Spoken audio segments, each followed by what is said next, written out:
My name's Eric Hawk. I'm with the Burbank Community Band on the board of directors. Well, going all the way back to the beginning, I was born in a small rural town in western Finland.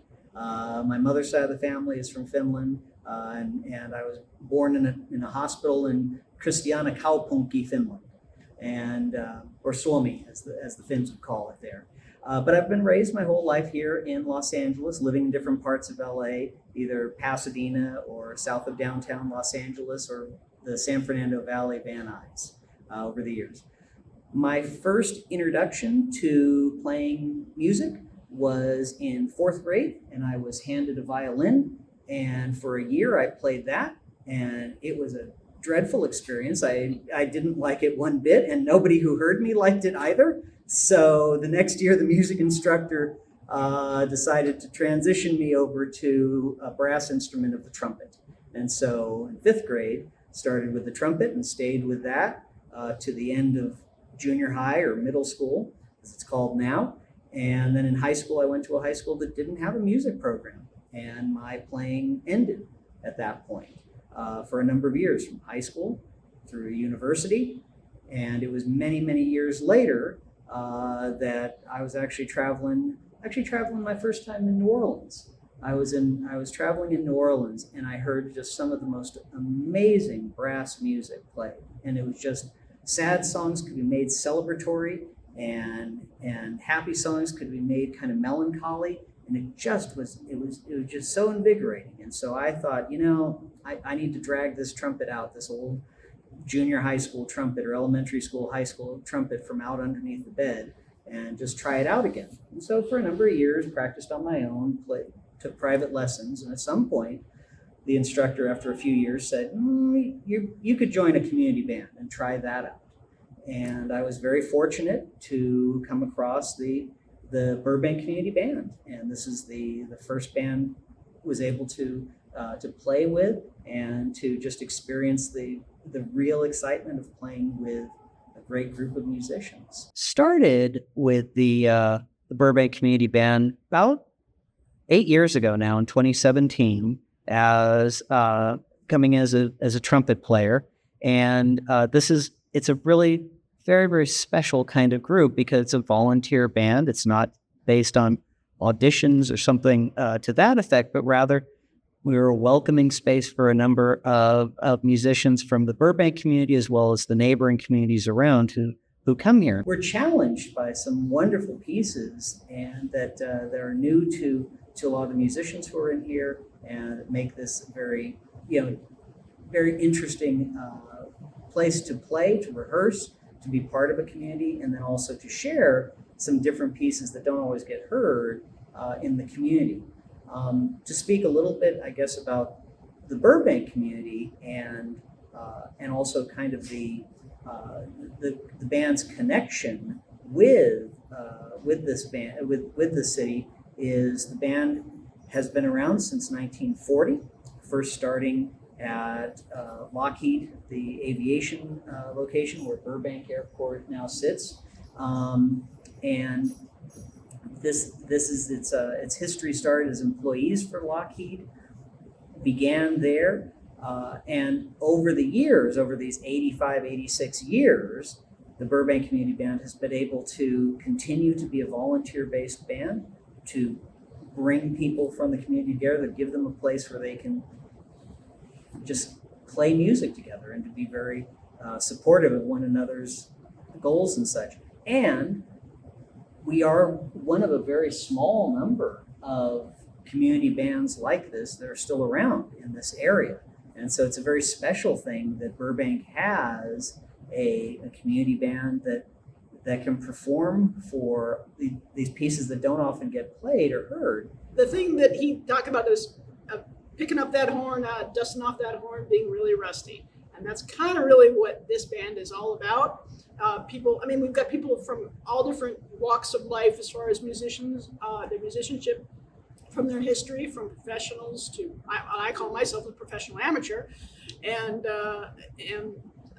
just to not beginners, but people that are rusty, like him. Right. So it's amazing how we get these people that go like, oh, I'm rusty, I'm afraid, and they come in and they go, wait a minute, you're amongst family here, and that's really what we are. And the rustiness, it starts to put a little WD-40 on it, and then all of a sudden you're playing with the group and you're just loving it, and that's what's so wonderful about our band, as far as one of the aspects that is that wonderful.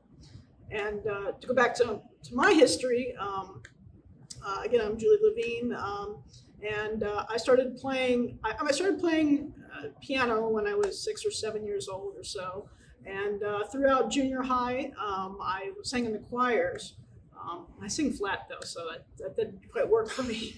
And so by the time I got to high school, I was in the Naval ROTC, and so I was into the marching kind of concept. And then I just literally fell in love with the marching band. And so it's kind of like, and so I had to choose between military or music, and my parents were very happy I chose music. So it was marching in the marching band and concert band, etc., and brought that to the point where when I went to college, I actually wanted to become a music teacher. And I was a music major for 2.5 years. They really pushed us on performance, and I really wanted to learn all the instruments and go that route and conduct. And I got my first taste of conducting there at Cal State Northridge. And then it kind of, other reasons why we kind of parted ways, and I went in a different direction. So I put down the horn and sat in the closet for a while, just like every day. But a couple years later, I kind of found myself right back at it again, both playing at CSUN and then at UCLA. Still didn't get my degree in music education or in music. Liberal arts is where I finally got it. But it stuck with me, and just kind of crawled back into it, and I've been playing here at Burbank Community Band since 2012.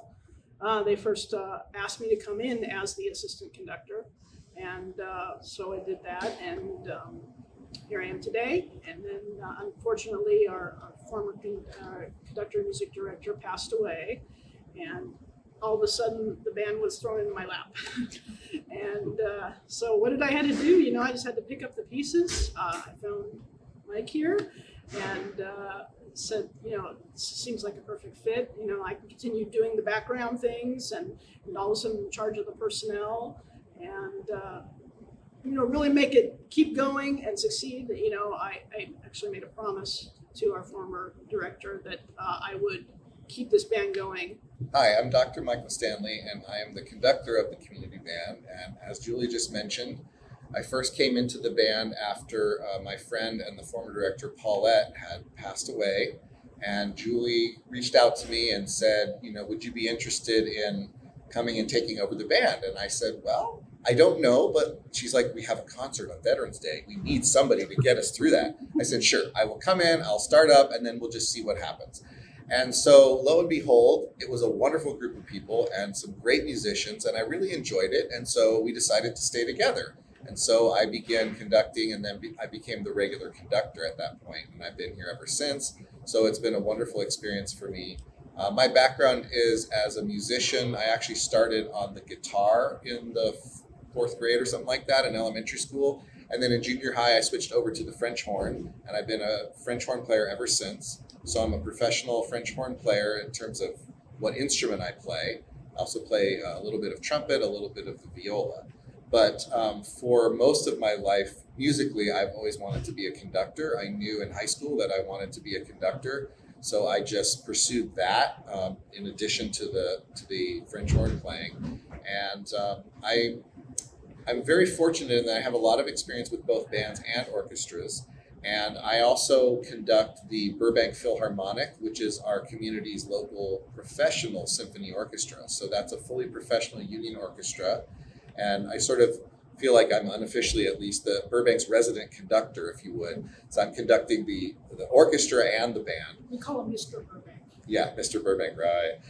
Anyway, yeah, so I'm fortunate that I have a lot of experience with both. I started off in band, so that's where my initial experience came, and I'm kind of a go-getter, so I wanted desperately to conduct, and after high school, I couldn't get any experience anywhere. No one would, give me a chance. So I said, fine, forget you. I'll make my own group, and I did.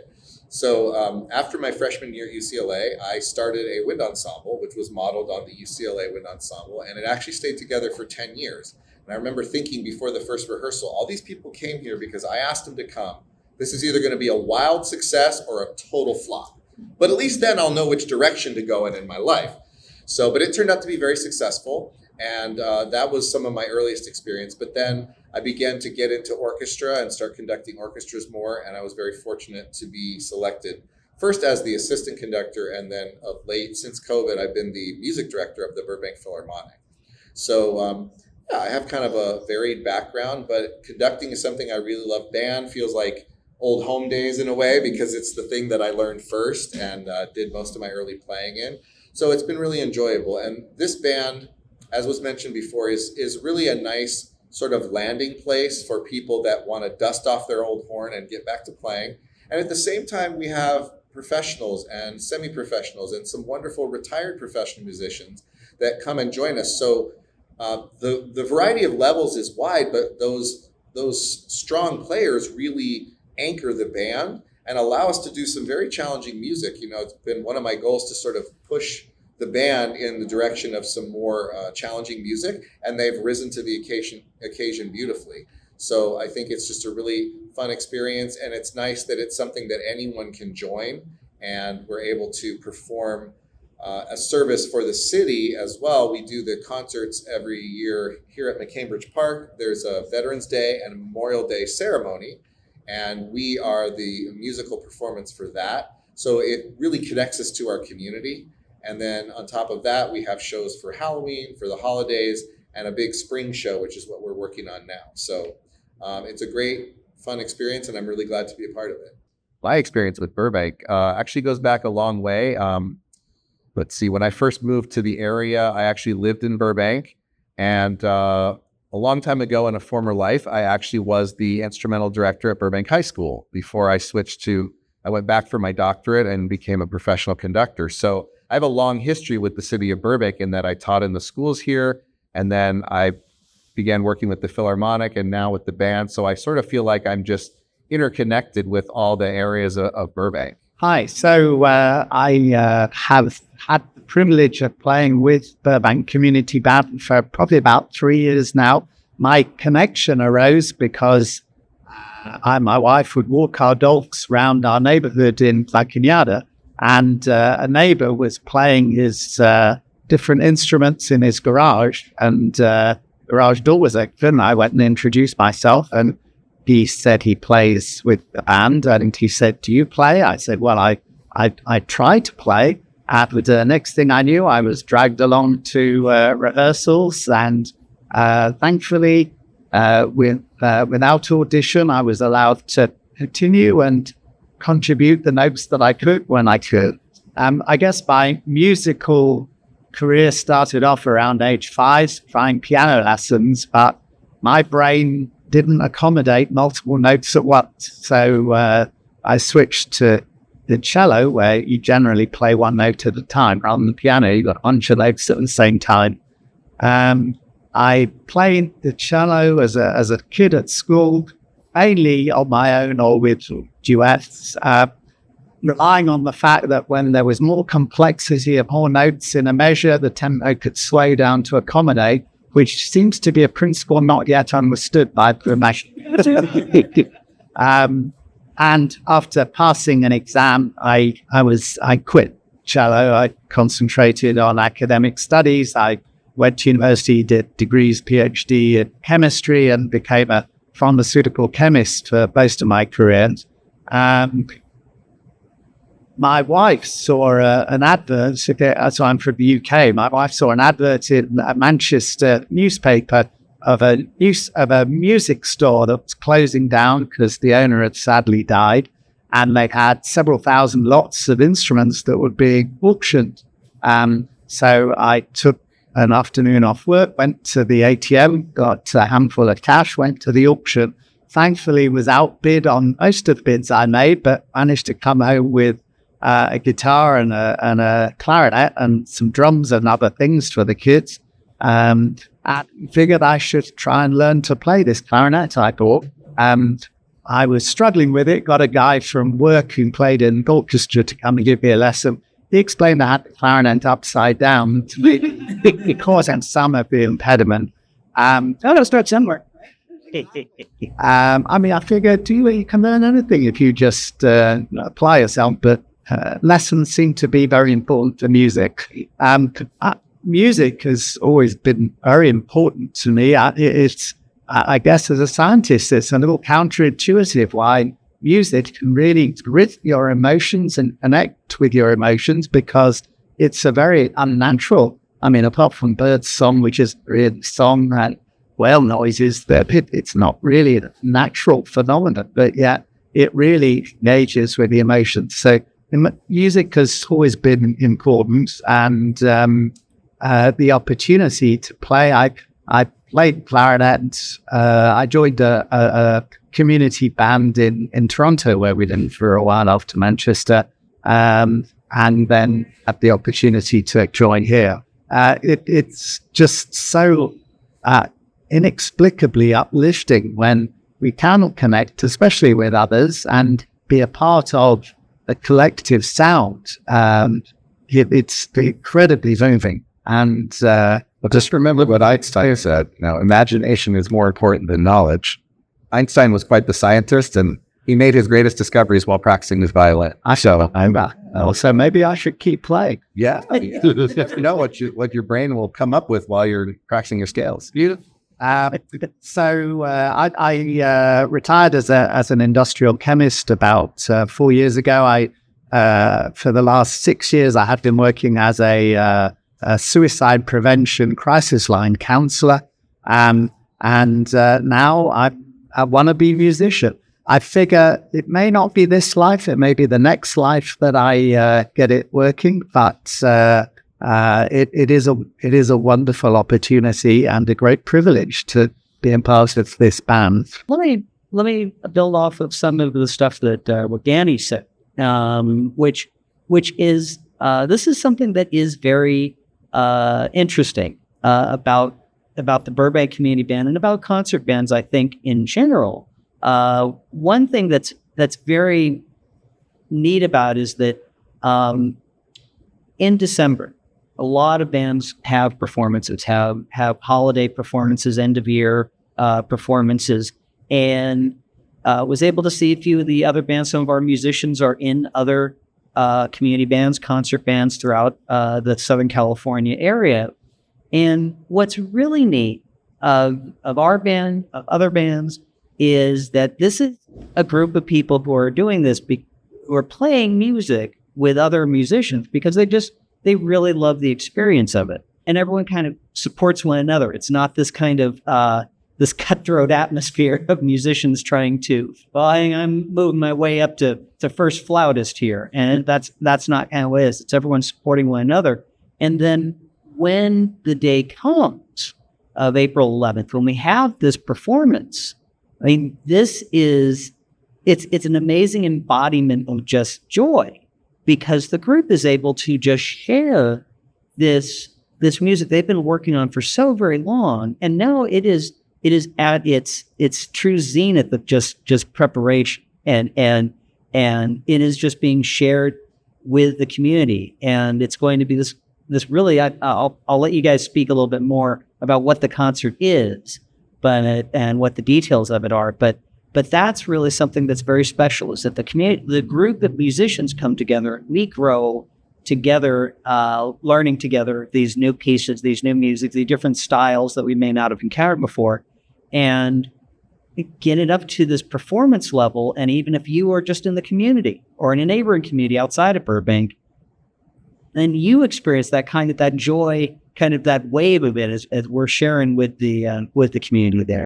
I think building on that, we're incredibly fortunate to have someone that likes character who, although as I struggle with a singing part, somehow I mean, it's incredible to me. Mike is able to scan 15 parts or 20, 30 parts, whatever it is, at once and identify the weaknesses. And not only that, somehow communicate in a understandable and encouraging fashion what needs to be fixed to get the band working more cohesively and with a better representation or reflection of what's written on the paper. I think we're incredibly fortunate to have that depth of understanding and capability of communication to guide us on how to do better. With a lot of teaching, the hemiola rhythm is one that I'd never encountered before. And really, this was a phenomenal environment to really learn a lot. I guess in my case, I know enough to not play those measures that I can't quite and enjoy the ones that I can.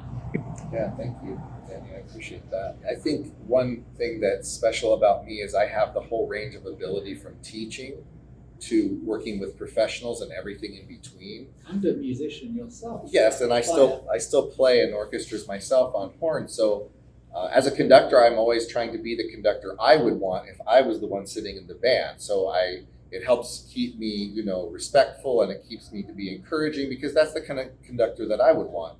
But I think something that makes me well suited to this position is it's somewhere in between. It's in between. I mean, I've taught everything from beginners where you tell them, this is how you open the case, all the way to working with professionals that play in the Hollywood Bowl Orchestra and in the studios. And so I think of it as kind of a sliding scale. Where do I need to go? What do they need? Do I go towards the teaching side or do I go towards the professional side? And I kind of just try to organically slide up and down that scale to get whatever they need. And in the beginning, it leans more towards teaching. And then as we get ready for performance, then I'm trying to push them to play more professionally. And I think that's something, it's part of it that I enjoy because I love teaching, but I also love conducting at the professional level. So it gives me a chance to kind of do both. But with a beautiful combination of encouragement, but also very clear specifics on what we need to do different, whether it's getting us at times, just getting us to vocally sing complex rhythms that, are not that intuitive, would take quite a while of working that to understand. Somehow you could not only recognize when a particular group of musicians is off, but also then help us to recognize the error and then really get it right in real time during rehearsals.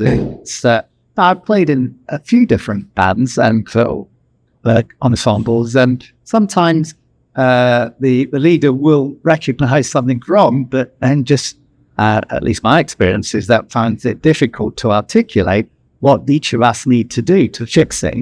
We're very fortunate that you have an incredible ability not only to recognize the faults, but also to encourage and to communicate what we need to do differently. I'm learning it, you know. I think there's a lot with band and in general teamwork. That's really the bottom line. And when you're in a group such as this, especially that we're touching now 75 players, and it really does, everybody plays a little part in that teamwork. Gross Braid, the theme for the thing was about teamwork, and that's what we've got as well, both behind the scenes and just within the band. We work together to work on the music to see we start out with this theme, like this concert's theme is going to be Milestones of Freedom. And it's honoring the 250th anniversary of the signing of the Declaration of Independence, and also the 175th anniversary of the state of California. And with a couple other teasers starting there too. It's going to be fun. It could be a really great thing. But we've been working together. We start out with that single core of here's the idea. Okay, which direction do we want to go, and how do we want to present this? And then we start really racking our brains about music. What we got? We'll do here. Well, what about this? What about that? And finally we'll hone ourselves into that solid program. But it really is about teamwork. Well, like I said, both in the band, working together, working within the sections, working within the ensemble itself. It all requires everybody's focus and attention And that's where the teamwork it goes into play. And like I said, behind the scenes, we're all working together to make it all happen and to bring this show to the public. We're trying to add more and more things at each of our concerts. For instance, we a couple of years ago, we introduced the video into the concept. Hopefully this year we'll bring, we are going to bring artwork that involved local artists in the Burbank area into our concert space as one of the connecting figures with Burbank and other art groups. And we hope to bring a chorus or a choir into this concert as well. So, again, a lot of teamwork involved between outside, inside, everywhere. It's about that. It did start with the memorial. It did start. I think that was the first year we really had. That's true. We played after our director passed away. We did this huge spring concert that came about, and we didn't do any videos for the rest of the show other than like a memorial section of the concert where we played a piece called "One Life Beautiful" by Julie Giroux. Really modern, hard music, really to play as far as our group kind of thing. But then they would, rise up to that challenge.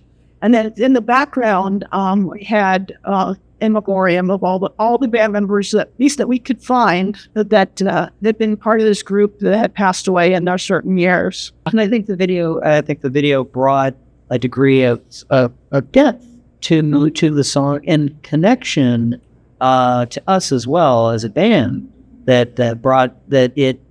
The human nature. Yeah, exactly. Because it was really over a span of many, many, many years that we've had a number of musicians who have come here, found a great deal of joy in playing in the band, and this was just a way of remembering them in this. Since then, I think the videos have become much more. The video accompaniment has become much more complex. It's become much more ideal for like something joyful, like to accompany something like the suite from the movie Frozen, or from something like Nightmare Before Christmas. Yeah, particularly movie clips. So they can like relive as the music's playing. They can relive the film in their head, and because it's right there on the screen. They're not seeing the whole thing, but it gives that whole memory back. Music and visuals go very well together. I think the videos really gelled well with the concept that we did, recognizing the Burbank community with the space themed videos and the planets, space. Julie even appeared dressed in an astronaut costume. I've been known to show up on the podium with an astronaut, any kind of costume. But we just kind of like pick something that's topical. And like, for instance, we played Wicked, because the first movie came out last year. We played the first half of Wicked, and then the movie came out this year again. And so we had the first and the second half. One thing that's I'd say that is quite unique about the Burbank Community Band, and perhaps also shared maybe with Burbank Philharmonic Orchestra that Michael also conducts, is that there's this great span of time that these two organizations have been here in Burbank, have never left, maybe have taken a recess at some point in their history or not, but essentially have been part of this. And there's an opportunity as music, and as we're talking about video accompaniments, we're talking about bringing in different artist groups, that there's an opportunity in there to really for other groups to share kind of part of the road with us as we're going along there. And so like there are some musical pieces that lend themselves to that partnership at times. And we are certainly, we are part of the community. We're very grateful for the support the city has given us over all of these years, definitely the most recent years especially. We're very grateful for all of that great support the city has given us, and certainly are willing to, if there's an opportunity for us to celebrate our great musicians that are in this band, but at the same time also showcase some of the artwork from local artists here. This is a group that has a lot of fun in terms of in rehearsing, getting ready. There's a little bit of anxiety of like getting these different pieces ready, but as a group that has a lot of fun, and that shows. At our Halloween concert, we're in costume and encourage the audience to come in costume, which is maybe not something you would see necessarily at the Hollywood Bowl or at another type of venue or something like that. But that's something that's a Star Wars. There's a lot of lightsabers going. But that's definitely something that we like to do, in addition to just sharing the music that we're enjoying playing and sharing with friends and family and loved ones, but also, that we're having fun and expressing that in different ways there. So yeah, just wanted to build. Yeah, and our support of the community, goes back to performing for the ceremonies for Veterans Day, Memorial Day. And that's a great way that the band is able to connect with the community, because the people come to the ceremonies and they hear us, and we're being of service to the veterans, and we're being of service to the city. And that's something that we were really proud of. Even managing to synchronize the music with the flower. Oh, now that is one of my trickiest jobs. Wow. Synchronize when the Condor Squadron comes to try to end the piece exactly as they fly over. And that, Before we're deafened. yeah, right. It usually doesn't work out exactly, but it's a fun game I like to play. I assume you're in radio. We try it twice a year. I just listen. I have good ears, and I'm like, oh, I hear him coming. We better finish. Hurry up, go fast. Then just pick up the tempo. We got to finish. Here they go. That's interesting. You can do that. Yeah, it's a little fun bit of game. Well, and of course it's not the piece, the 3-minute piece or whatever. It's actually starting 45 minutes in advance and lining up all the music. I have it planned from when we start, like down to the minute of like, this piece needs to start at this time and this piece needs to start at this time, so that we end read at 11 o'clock. And we can't control the flyover. Sometimes they're late. One time they didn't show at all. And other times they're early. There's no way to know. So I tell them, just watch me. If they come too soon, I'm just going to stop you right there. So Usually it's very well synchronizing with the videos. oh, yeah. Using the music and the videos is not trivial, but somehow I don't have eyes in the back of my head. But he does not when he's standing on the podium. Just, yeah. One of the other aspects of I don't want to go back really necessarily to me, but when we play at Memorial Day and Veterans Day, one of the things we do is I play taps, and it was kind of wanted to interject that I play taps for military funerals and first responders. I play over 100 services a year. This is just the start of the first year, and I've already played 6. Which is kind of the sad part. Is we're passing away, but at the same time, I'm able to honor military members who have passed with live taps players. People don't realize that a lot of times that you'll find a serviceman standing there like this, and there's a speaker in their bell, and so they're not playing a live, they're playing a recording. So there's something about, I'd rather hear a crack note out of me than hear that darn recording. But that's just, that's just another thing that's part of our service that I just kind of wanted to interject, because it's kind of special to me. That's kind of where, again, my military and music, this divide that happened, it kind of recollided back together again, when I was visiting a gravesite and I saw them about to play, and then I talked to them and I found out all about the speaker. And I said, well, that doesn't do it. So that's that. We didn't. Well, thank you so much. Thank you, everybody, for your time and your information and your stories. It's great.